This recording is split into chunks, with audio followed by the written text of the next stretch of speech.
The History of Tasmania by John West, published in Launceston, Tasmania, 1852. Audiobook produced by Antique Books Australia. Nearly 50 years have elapsed since Van Diemen's Land was numbered with the colonies of the British Empire. A generation has risen up and is passing away. Thousands, while they venerate the land of their European ancestors, with an amiable fondness love Tasmania as their native country. They will, hereafter, guide its affairs, extend its commerce, and defend its soil. And not inferior in virtue and intelligence, they will fill an important position in the vast system of Australasia. To gratify their curiosity and offer to their view the instructive and inspiriting events of the past is the purpose of this history. The difficulty of the task can be appreciated only by experience. To collect from scattered records facts worthy of remembrance, to separate reality from romance, to remove partial colouring from statements made long ago, and to exhibit useful truth without disguise and without offence, required much research and deliberation. It is not the intention of this history to relate every event which, when passing, may have been deemed momentous, much less to recall from obscurity the errors, absurdity, and wickedness which exercised no distinct influence on the common welfare. The author has endeavoured to realize the feelings and sympathies of the benevolent and just of another age, and to confine his pen to details which may maintain their interest, when the passions with which they were associated shall subside forever. In calling this work the History of Tasmania, a designation is chosen generally preferred by the colonists, and which their successors will certainly adopt. Van Diemen is a name affixed to the north coast of New Holland, and this country is the first known discovery of Tasman. The name of Tasman is recognised by the royal patent constituting the diocese, by several literary societies and periodical works. It forms the term by which we distinguish our Tasmanian from our European youth. Tasmania is preferred because Van Diemen's Land is associated among all nations with the idea of bondage and guilt. And finally, because while Tasmania is a melodious and simple sound, Van Diemen is harsh, complex, and infernal. During the reign of Charles II, Frederick Henry, grandfather of William III, being stadtholder of Holland, the Dutch discovered this island. The enterprise of that people had raised them to the zenith of their power. Unless by England, they were unrivaled in nautical science and commercial opulence. More for the purposes of trade than the acquisition of knowledge, they were anxious to discover unknown countries and to conceal the information they possessed from the rest of the world. At this time, Anthony Van Diemen was Governor-General of Batavia. By him, Abel Jans Tasman was commissioned to explore the Great South Land. The name by which New Holland was known until 1665, when, by the authority of the Netherland government, it received its present designation. A fragment of the Journal of Tasman, containing an account of his discovery, was first published by Dirk Rembrandt and afterwards translated into most European tongues.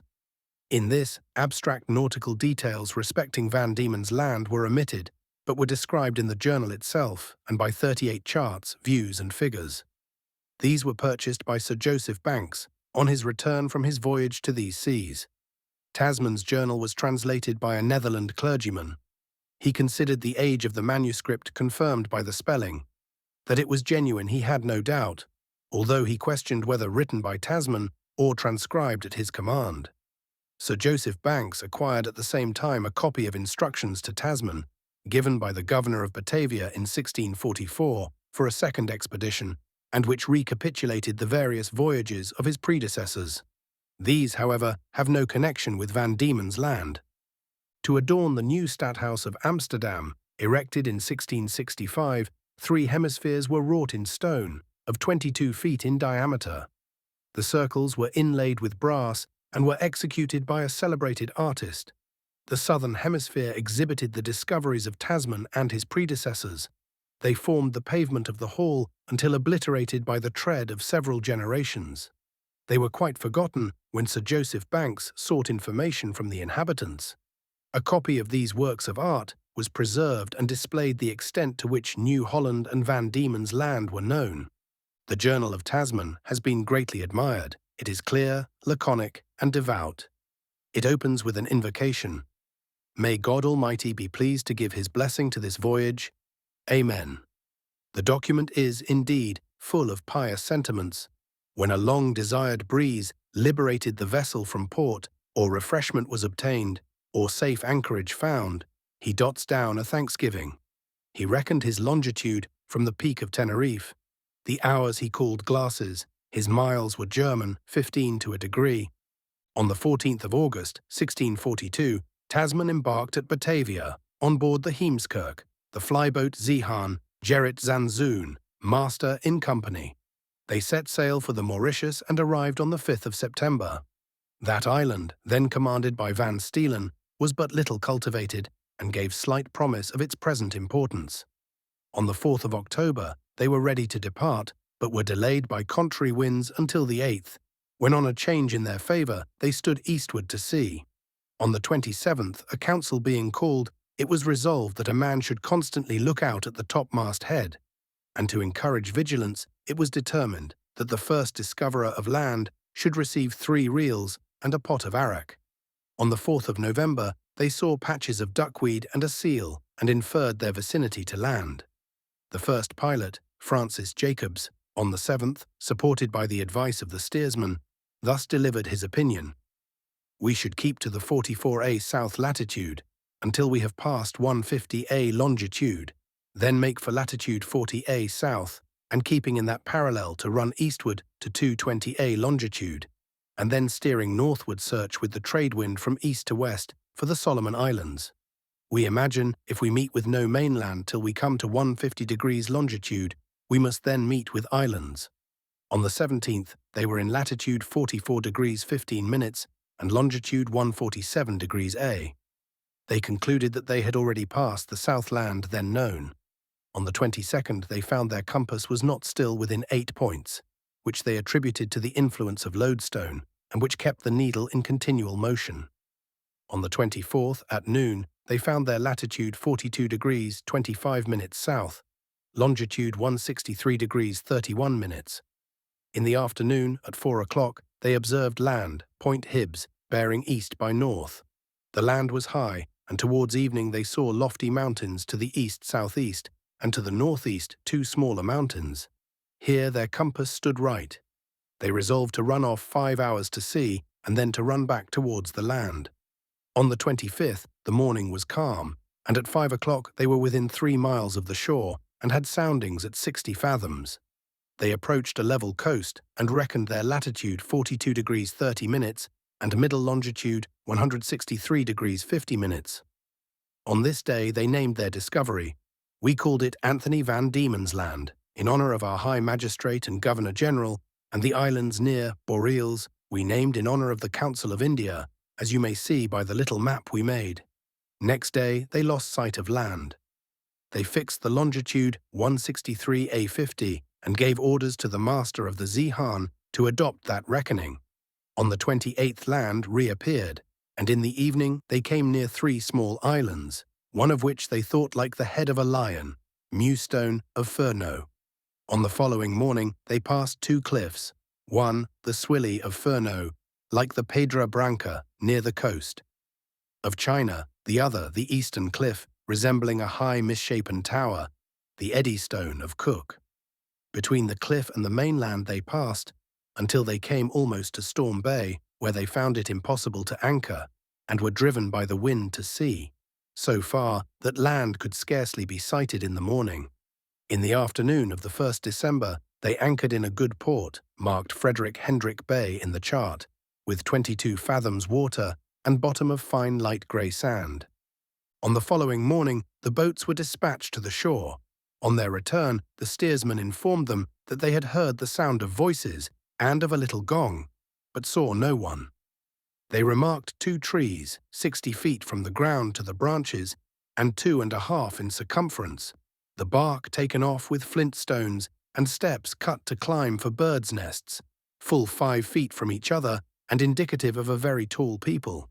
They saw marks, such as are left by the claws of a tiger, and brought on board the excrements of some quadruped, gum lac, which dropped from trees, and greens, which might be used in place of wormwood. They saw people at the east corner of the bay. They found no fish, except mussels. Many trees were burned hollow near the ground. They were widely separated and admitted an extensive view. On the 3rd, they went to a little bay, southwest from their ships, in search of water. The surf prevented their landing, but the carpenter swam on shore, and near 4 remarkable trees, standing in the form of a crescent, he erected a post, on which a compass was carved, and left the prince's flag flying upon it. When the said carpenter had done this in the sight of me, Abel Jans Tasman, of the master Gerrit Zanzoon, and under merchant Abraham Coomans, we went in the shallop as near as possible, and the said carpenter swam back through the surf. We then returned on board and left this memorial to the posterity of the inhabitants. They did not show themselves, and we suspected some to be not far from thence, and watching carefully our doings. The last object they noticed was a large round mountain, St. Patrick's Head, on the eastern coast, of which they lost sight on the 5th December. From Van Diemen's Land they proceeded to New Zealand, whereby an encounter with the natives several lives were lost. Thence they passed Tongataboo, Amsterdam and Rotterdam, and arrived at Batavia on the 15th June, 1643. Tasman closes his journal with his usual devotion, "God be praised for this happy voyage, Amen." That Maria Island was named after the daughter of Van Diemen, and that Tasman went over the ocean writing down her name in the imperishable records of his discoveries, is a pleasing tale, but the evidence on which it rests is far from conclusive. Thus at Amsterdam he called the anchorage Van Diemen's Road, and where the boats went for water, Maria's Bay, in honour of our Governor-General and his lady. That a daughter of the same name existed is not improbable, but who can tell whether the Maria Island of Tasmania's coast was named in complaisance to the daughter or to conciliate the mother? In hope to confirm the agreeable fiction, the Journal of Tasman has been examined, but in vain. The spirit of discovery revived in Europe after a long slumber, and a succession of illustrious navigators, in their passage to regions deemed more important, touched at Van Diemen's Land, and thus rapidly developed its geography. After Tasman, the next visitor was Captain Marion of the Mascarin and Castries, who in 1772 arrived from the Mauritius in search of the southern continent, then the grand object of nautical inquiry, and anchored in Frederick Hendrick Bay on the 4th March. The visit is chiefly memorable for a fatal collision with the natives who, according to the French, exhibited uncommon ferocity. On his stepping on shore, they offered Captain Marion a fire-stick, which he supposed a ceremony of friendship, but when he lighted a heap of wood, as he imagined in compliance with their custom, they retired to a hill and threw a shower of stones. The French fired their muskets, and the natives fled. Their pursuers found in the wood a dying savage, the first victim of European intrusion. Marion and some others were injured slightly by the missiles of the natives, and a black servant was wounded by a spear. The remarks they made are of no great value. They entered the country and saw everywhere the effects of fire, which they supposed was intended to drive wild animals from the coast. They could not discover a tree suitable for a mast, and were unsuccessful in obtaining water. A small map, which sketched the form of the coast with considerable exactness, accompanied the account of this voyage, and tended to awaken the French to the importance of these seas. The next visit was accidental, but most important. Captain Cook, in 1772, left Great Britain to explore the icy region near the pole. There the vessels separated in a fog. They were unable to rejoin, and while Cook proceeded to New Zealand in the Resolution, Captain Tobias Furneaux, his second in command, touched at Van Diemen's Land in the Adventure. He made the Southwest Cape on the 9th of March, 1773, exactly 1 year after Marion left the island. After passing the Mewstone, a boat's crew sent on shore reported favourably of the country, and that they had seen beautiful cascades pouring from rocks 200 feet high. Finding no anchorage, Furneaux passed the Black Rocks, the Boreals of Tasman, which he called the Friars, and discovered Adventure Bay, which is separated from Storm Bay by Cape Frederick Henry. There they found anchorage in 7 fathoms, within half a mile of either shore, and obtained wood and water in abundance. The numerous islets and tortuous navigation of the coasts led Furneaux into several errors. To discuss them would tire the patience of 9 readers in 10 and afford no pleasure to the 10th. The adventure sailed along the eastern coast to the latitude of 40°50, where Furneaux observed the land turn towards the westward. He, however, narrowly missed the discovery of the straits and turned off for New Zealand, convinced that there was no strait between New Holland and Van Diemen's Land, but a very deep bay. The impression he adopted he conveyed to Captain Cook, who had intended to visit Van Diemen's Land for the solution of this geographical problem, which now he considered determined. On his third and final voyage to the Pacific, Captain Cook touched at Van Diemen's Land in the Resolution, then accompanied by Captain Clark. He sighted the island bearing northwest half-west, distant 3 leagues from Mewstone. A neighbouring rock, unnoticed by Furneaux, he called the Eddystone, from its resemblance to an English lighthouse of that name. Detained by calms, he did not reach Adventure Bay until the 26th, where at 4 p.m. he dropped anchor in 12 fathoms, within a mile of the shore. The officers were delighted with the country, and particularly with its gigantic forests. Mr. Anderson, the surgeon, spent his leisure wandering on the beach of Adventure Bay, angling in a lake, or ascending the neighbouring hills. Captain Cook left swine on the shore, which were driven into the bush when the natives were not present, in the hope they might escape them and thus add to the resources of the country. He departed on the 30th for New Zealand. The account left by Cook is chiefly interesting for its description of the natives and will be noticed in the history of that unfortunate people.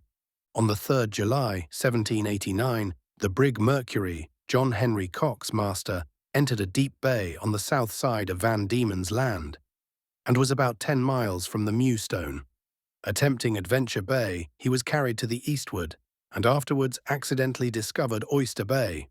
Captain William Bligh, subsequently Governor of New South Wales, touched at Van Diemen's Land in 1788, when on his voyage to Tahiti, whence he was instructed to convey the breadfruit tree to the West India Islands. His object was frustrated by the mutiny of his crew, and after a passage in an open boat, attended with extraordinary perils, he reached Great Britain. The Providence and Assistant were placed under his command. He was sent on the same errand, in which he was successful, and reappeared in Adventure Bay in 1792. During his stay, he planted several fruit trees, acorns, and vegetables. An inscription found by the French crew on a tree signified that nearby, Captain William Bligh planted 7 fruit trees, Messrs. T and W, botanists. They consisted of 1 fig, 2 pomegranates, and 4 quinces. An apple tree was found by Labillardière on the coast. They doubtless all perished. The Frenchman was greatly scandalized by the despotism which condemned men of science to initials and gave a sea captain a monopoly of fame. This celebrated naturalist was attached to the expedition of Rear Admiral Bruno d'Entrecasteaux, sent out by the government of France to ascertain the fate of La Pérouse, whose amiable reputation conciliated the goodwill of all parties. Although concluded that the vessel he commanded must be lost, it was fondly hoped that he still survived. The National Assembly paused in the midst of its conflict with the king to request that vessels might be dispatched and rewards offered for his relief. In his decree, Louis XVI describes the expedition as intended, beyond its primary design, to perfect the description of the globe. On the day the first colonists of New South Wales entered Port Jackson, the expedition of La Pérouse was seen by the astonished English approaching the coast. After an interchange of those civilities which dignify the intercourse of polished nations, he left New Holland. In a letter dated September 1787, Pérouse stated his intention to employ 6 months in visiting the Friendly Islands to procure refreshments, the southwest coast, of Mendana, the land of the Arsacides, with that of Louisiade as far as New Guinea.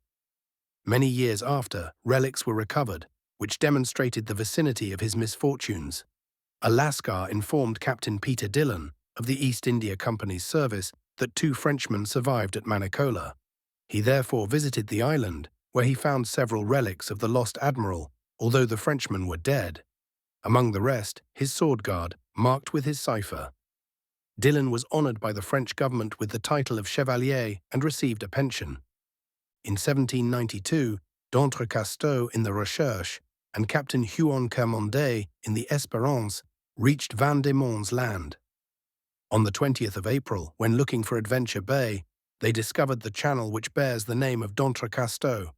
They remained a month, when they departed on their search and returned on the 20th January, 1793, to complete their observations. They found that the channel extended to the Storm Bay of Tasman.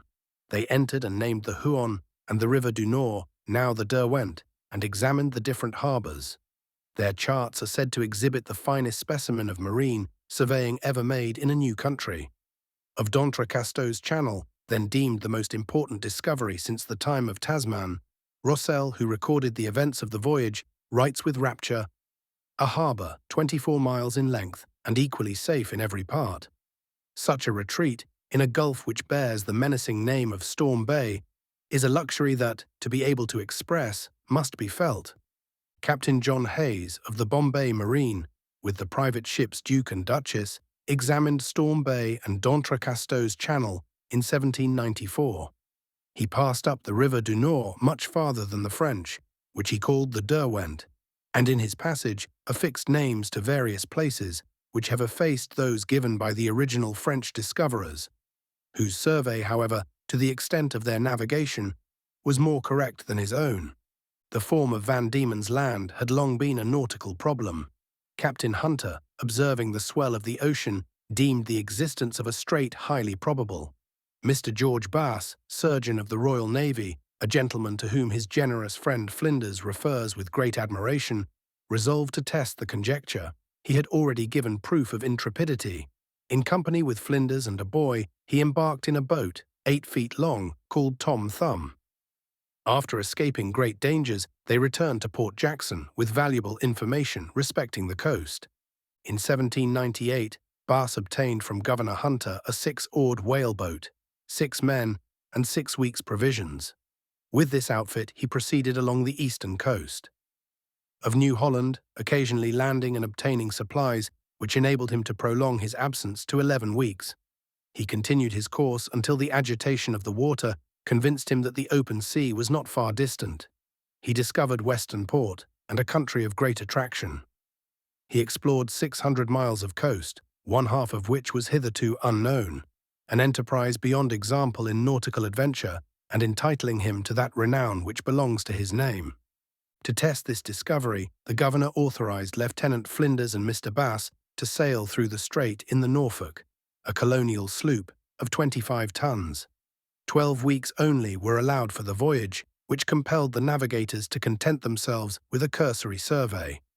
In October 1798, they left Port Jackson. After spending some time among the islands which crowd the straits, they sighted Cape Portland, a name given it in honor of the Duke of Portland, then Secretary for the Colonies. Thence they passed Port Waterhouse, so called after the captain of the Reliance. The first important discovery was Port Dalrymple, called after the hydrographer of the Admiralty, Alexander Dalrymple. Green Isle, Western Arm, Middle Island, Whirlpool Reach, Swan Point, and Crescent Shore preserve memorials of the visit in their designations. They reported Port Dalrymple an excellent place for refreshments. Black swans, whose quills covered the beach in countless thousands, kangaroos of the forest kind, flocks of ducks and teal and mussels and oysters were found in abundance. Proceeding along the coast, they came to a headland, which they called Circular Head, from its resemblance to a Christmas cake. They now approached the solution of the question which had dictated their voyage.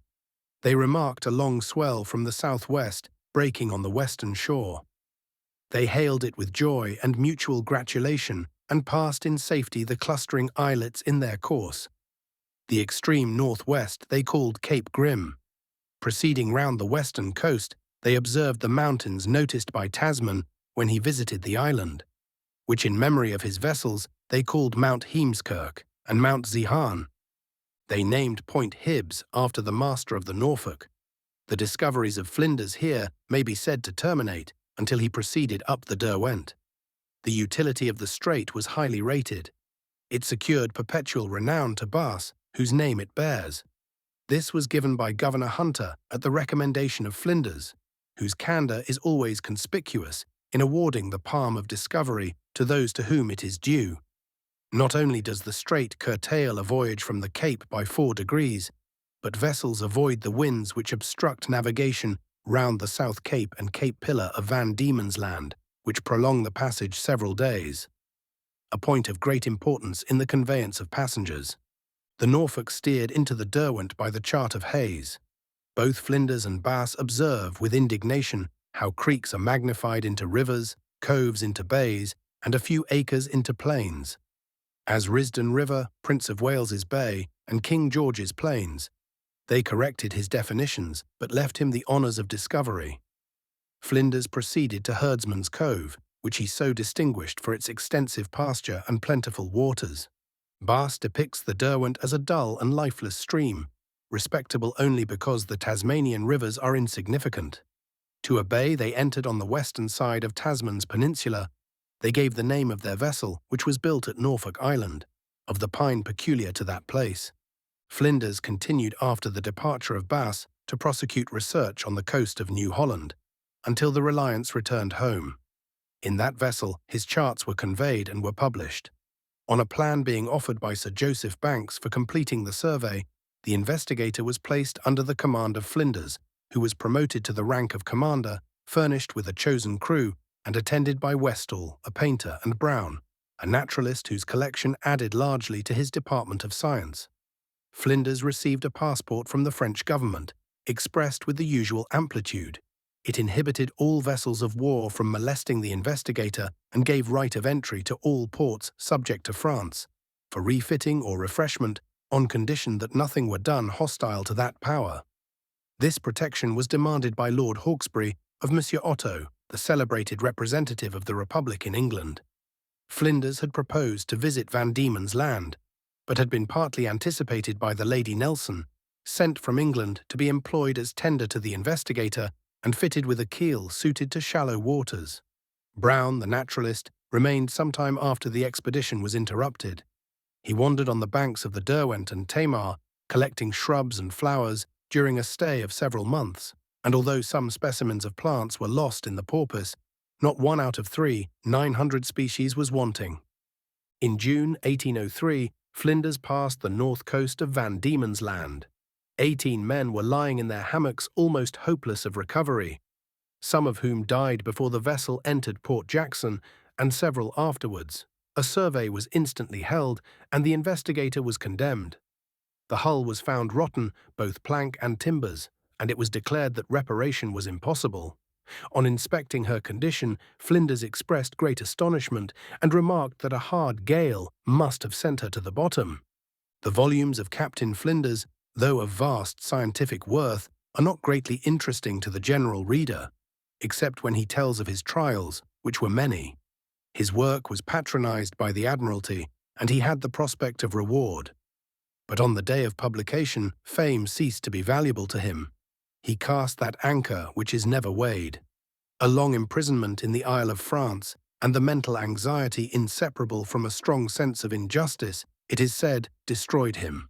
His case may be told in few words. The investigator was condemned as unfit for service, and Flinders embarked at Port Jackson on board the Porpoise, in company with the Cato and the Bridgewater.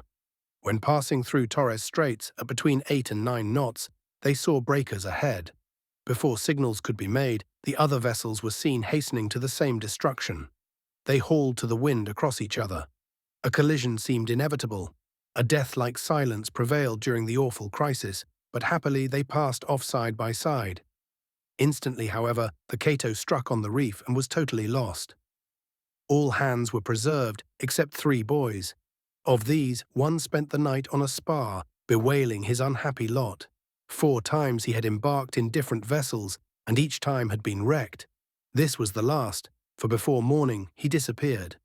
The Bridgewater was yet safe. She was seen at dawn. But while awaiting her help, the captain, with a selfishness happily not common, without even sending a boat to pick up a castaway, proceeded on his voyage. He reached India in safety, sailed for Europe, and was never heard of more. The people he had abandoned were all rescued. This was effected by Flinders. A cutter was built and provisioned from the stores saved on the reef. In this, which he called the Hope, he set out for Port Jackson, 750 miles distant. There he obtained the assistance of 2 vessels, beside the Cumberland, a colonial schooner of 29 tons. The inhabitants, unsolicited, sent many presents to the sufferers, who soon hailed the arrival of Flinders with rapturous cheers. Having performed this duty, he proceeded towards England in the Cumberland, with 7 men and 3 officers. But finding that she was unable to bear the voyage, he resolved to confide in the honour of the French and present his passport at the Mauritius. There he was detained a prisoner 6 years. First charged with imposture, then treated as a spy, and when these imputations were refuted, he was accused of violating his passport. The French had found in his journal a wish dotted down to examine the state of that settlement, written when a stranger to the renewal of war.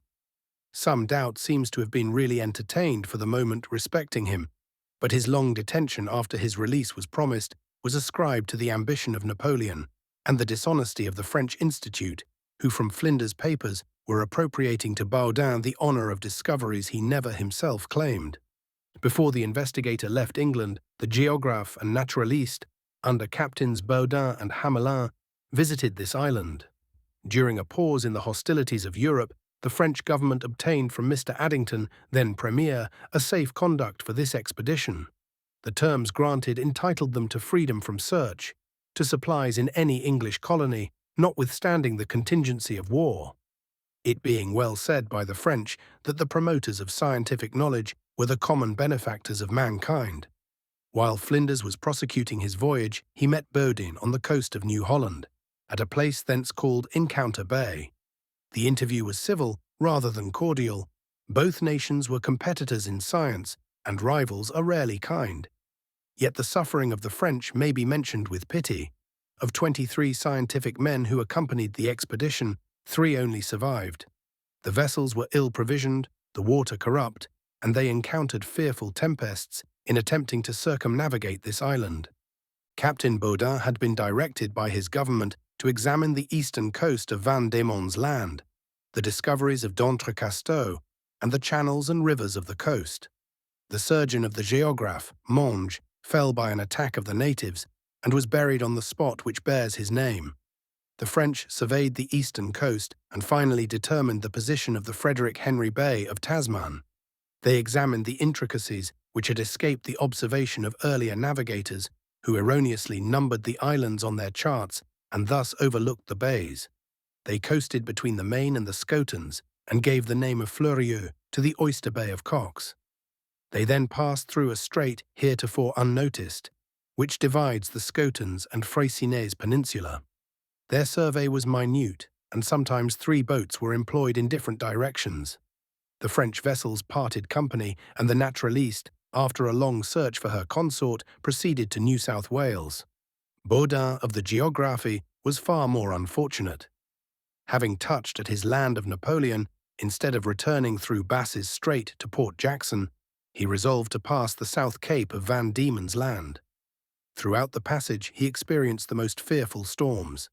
The darkness at night often prevented the execution of naval maneuvers, and the vessel was drenched with water. The condition of the crew was terrible. Cries of agony made the air ring. 4 only, including the officers of the watch, were able to keep the decks. After beating about Port Jackson for several days, a boat appeared which had been dispatched by the governor, who saw the French were unable to manage the vessel. By a change of diet, they speedily recovered. When at Port Jackson, Flinders showed his discoveries to the French, who admitted the justice of his prior claim, but with little sincerity. M. Baudin died. Captain Hamelin of the Naturaliste returned to the Mauritius. He eulogized the conduct of the colonists to extravagance, but it is mortifying to find that soon after, having captured a small English settlement, he burned the property he could not carry off, and invited upon deck the ladies, his prisoners, to witness the devastations of their late peaceful dwellings.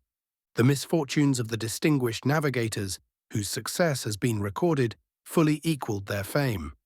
The fate of Cook belongs to a story which mingles with our early remembrance. A child need scarcely be told that after a career eminently glorious to his country and profession, while attempting to restrain his men who were firing to protect him, he fell by the dagger of a savage. His colleague, Captain Clark, who attended him through all his expeditions, did not long survive him. Resolved to complete his instructions, he remained in the neighborhood of Kamchatka, which hastened the crisis of a consumption. He was buried beneath a tree at the harbor of St. Peter and St. Paul, and an inscription pointed to his grave. This was found by M. Perrouse defaced, who restored it. On his arrival at Botany Bay, he interred the naturalist of his expedition. The memorial he set up was destroyed by the natives, and Governor Philip repaid, by the substitution of another, the honor done to his own countrymen. De Langle, the companion of Perrouse, with 11 officers and men, lost their lives by a misunderstanding at the Navigator's Isles. The manner of his own death may be inferred from the native tradition. The end of D'Entrecasteaux and Huon was hardly less melancholy. Both commanders were buried by their crews, the admiral at Louisiade and Huon at New Caledonia. The vessels were detained by the Dutch at Java, and many of the seamen died in captivity. There, the calamities of their country became known to them. Some sided with the Royalists, others with the Jacobins, but few regained their native land. Among these, however, was L'Abelard. The fate of Captain Flinders is already told. That of Dr. Bass is involved in obscurity. A rumor that he was alive in 1812 in South America was circulated in London. In the colonies, it was reported that the vessel in his charge foundered at sea. Others alleged that he attempted a contraband trade in the Spanish colonies, was taken prisoner, and with his companions sent to the quicksilver mines, and there died. The whaleboat of Bass, which first swept the waters of the strait, was long preserved at Port Jackson. Of its keel, snuff-boxes were wrought and regarded as valuable relics. A fragment, mounted with silver engraved with the particulars of the passage, was presented to M. Baudin as a memorial of the man whose example had stimulated colonial discovery. Flinders predicted that the name of Bass would be conspicuous among the benefactors of mankind. The glory of his own will enlarge with the value of his discoveries. They resulted not from accident, which may give reputation to success without merit, but were the reward of prudent enthusiasm. A small community cannot indeed rear a monument worthy the destinies of their names. Private memorials may be perishable, like the sympathies which inscribed them, but a future and opulent era will display the moral grandeur of their enterprise, and posterity will pay public honours to their fame. At the cost of £250, Sir John Franklin erected an obelisk on the rock of Stamford Hill, Port Lincoln, with the following inscription: "This place, from which the Gulf and its shores were first surveyed on the 26th of February, 1802, by Matthew Flinders, R.N. Commander of HMS Investigator, and the discoverer of the country now called South Australia, was on 12th January 1841, with the sanction of Lieutenant Colonel Gawler, then governor of the colony, then set apart for, and in the first year of the government of Captain G. Gray, adorned with this monument to the perpetual memory of the illustrious navigator, his honored commander by John Franklin, Captain R.N., Lieutenant Governor of Van Diemen's Land." End of Chapter 1, Being Discovery, Section 1.